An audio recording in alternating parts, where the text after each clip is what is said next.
Welcome to Forgotten Coast Fishing. My name's David, and I fish inshore and offshore here in the panhandle of Florida, showing you what I do to find and catch fish. If that sounds appealing, go ahead and hit that subscribe button so you won't miss my future videos. So check out this early morning sunrise. We're getting out here nice and early.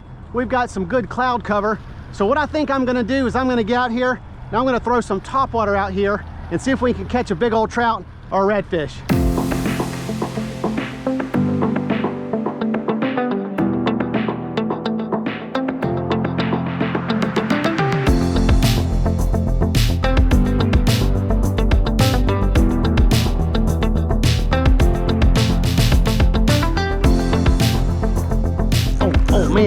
Man, that was a nice strike. Oh, did he get off?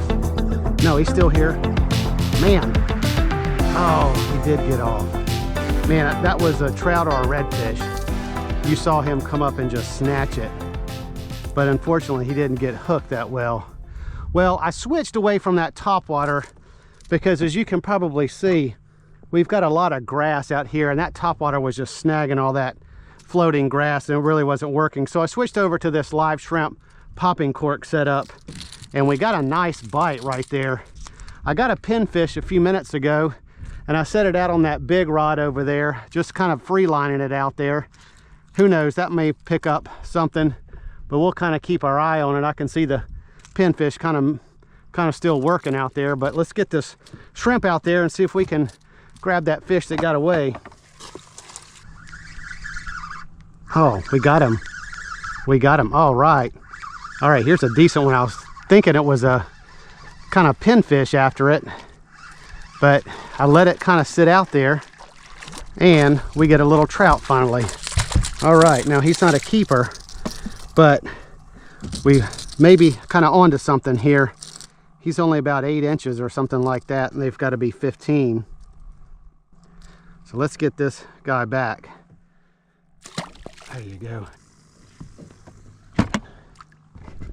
Oh man. Oh, we got something. We got him. All right.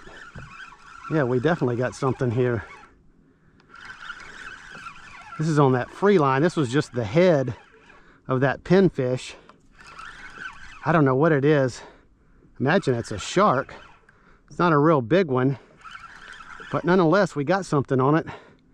When I left that head out there, I thought for sure, you know, it's just going to be a shark that gets it. But let's see what it is. What did I get? Oh, it's grass and a shark. I thought there was 2 fish there. Yeah, check out this little shark here. All right.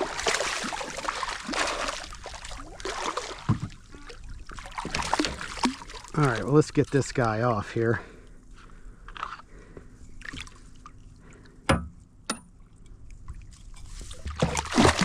All right, well, he broke my hook and everything, which was just fine. I'm not too thrilled about getting my fingers down there close to him. Oh, here we go. All right, here's a good one.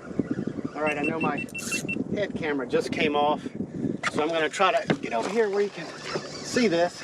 Hopefully it's a good trout. Just kind of came up and kind of grabbed it when I wasn't paying attention. It is a trout. Okay, good deal. Good deal, good deal. Now let's see if he's going to be big enough. I don't think so. He's just on the edge, probably 14. But let's give him a measurement to see, because he's feeling a little bigger than I thought. Well, let's check his measurement. He may just make it.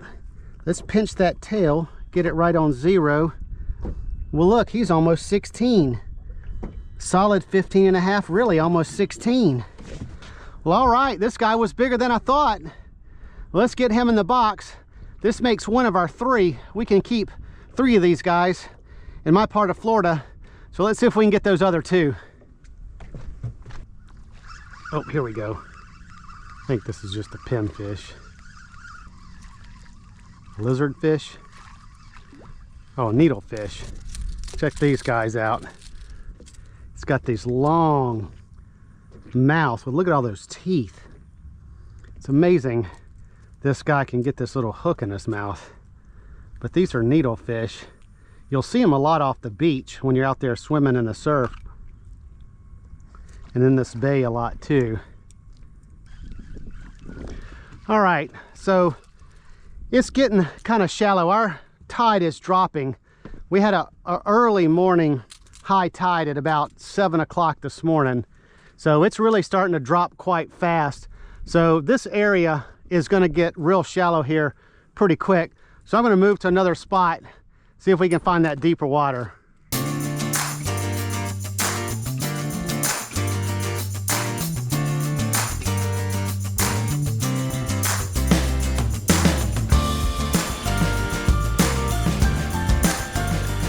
Oh, got him, got him. All right.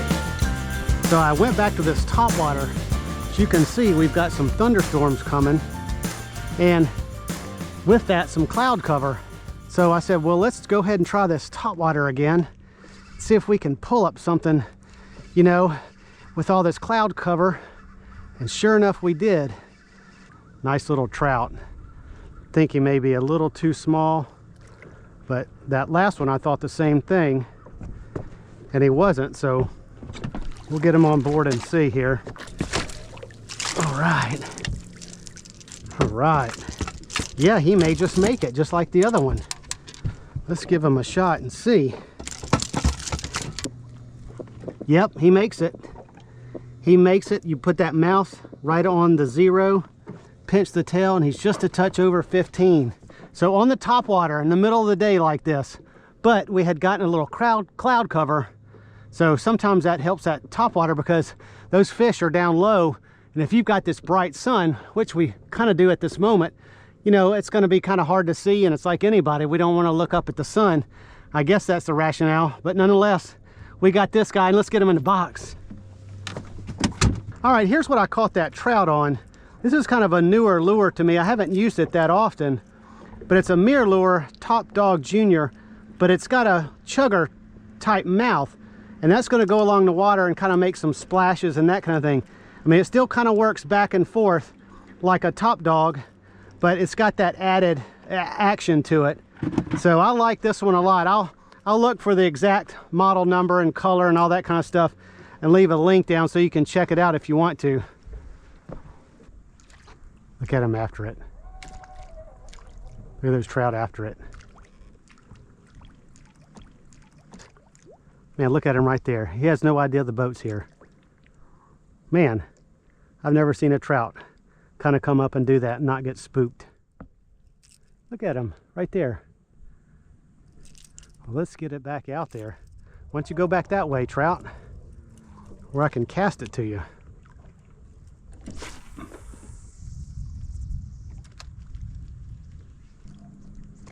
Oh, here he is. Oh, yeah, that was a good strike. All right, that was a good one. Good trout. Good trout, everybody. All right. Yeah, he's going to be our third keeper, I'm quite sure. Man, he came up and just snatched this top water. All right, we got him in the boat. All right, now the only problem with netting these guys, that's the safest way to do it, to get them on board. Because see, look, he already popped off. But with these 2 treble hooks, it often gets caught up in your net. But that's okay. We'll set that to a side and get a measurement on this guy and see if he's our third keeper of the day. Check him out in the sun. Beautiful trout. It's 15 right there, and he's right over it. We have our dinner for tonight, everybody. What a wonderful day of fishing, getting our limit of trout in some extreme heat, dodging thunderstorms. But let's get him in the box. I'm gonna go ahead and head on back with that limit of trout. We've got some, oh, did you see that lightning? So we got some thunderstorms over there with lightning. We got some thunderstorms over here with lightning. They're starting to kind of converge on this bay, so it's a good idea to go ahead and get back. But it's mid-July here in the panhandle of Florida, and it's really hot. Our water temperature today was anywhere from 86 to 88 degrees. So that can be some tough fishing when you've got water that hot. But today what I did to be successful, I just moved a lot, tried to find that deep water, tried to find some grass and sand mixed in, and we ultimately were successful with that limit of trout.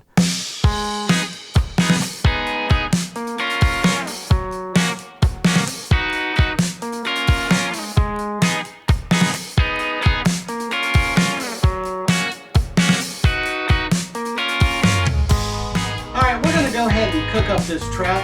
We've had a craving for an oriental type dish, so my wife found this recipe and we've never done it before, so we're going to see how it goes.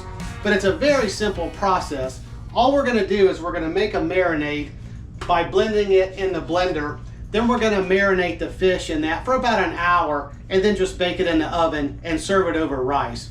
So simply all we have to do is just get our ingredients in this blender. And the good thing about it is you don't have to spend a lot of time chopping things up because you're going to put it in the blender. So we've got, the recipe calls for a thumb-sized piece of ginger peeled. And if you've never dealt with ginger before, you know, it comes with the skin on it. And really the easiest way to get the skin off is just to kind of scrape it with a spoon. So I've got that ginger, and this is 3 cloves of garlic. I'm going to go ahead and get that in there. And then this is 3 tablespoons of brown sugar. And I've got about a 1/4 teaspoon of red pepper flakes. We're going to kind of taste it once we get it prepared and see if we need to add any more, but we want to kind of take it easy at first. And 2 tablespoons of sesame oil. And then this is 4 ounces of soy sauce. All right, so we're just going to go ahead and blend this up.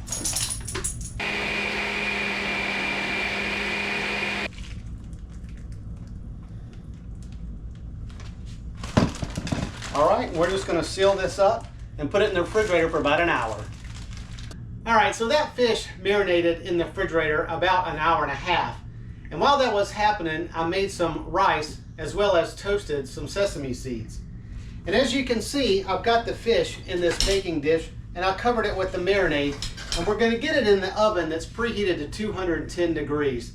Now that seems kind of low to me, but that's what the recipe calls for, so we're going to go with it. But it does say to cook it for 30 minutes. And halfway through, we're going to baste it with this marinade that's in the baking dish. All right, doesn't this look lovely? So one variation I think that we will do next time we make this is it was kind of tough to get it up to temperature at that 210 degrees. So I think next time we'll probably crank up the heat to 275, maybe go 20-30 minutes and just kind of check it until that fish gets to 145 degrees. But let's go ahead and try this. I topped it with that toasted sesame seeds and put it over top of this rice.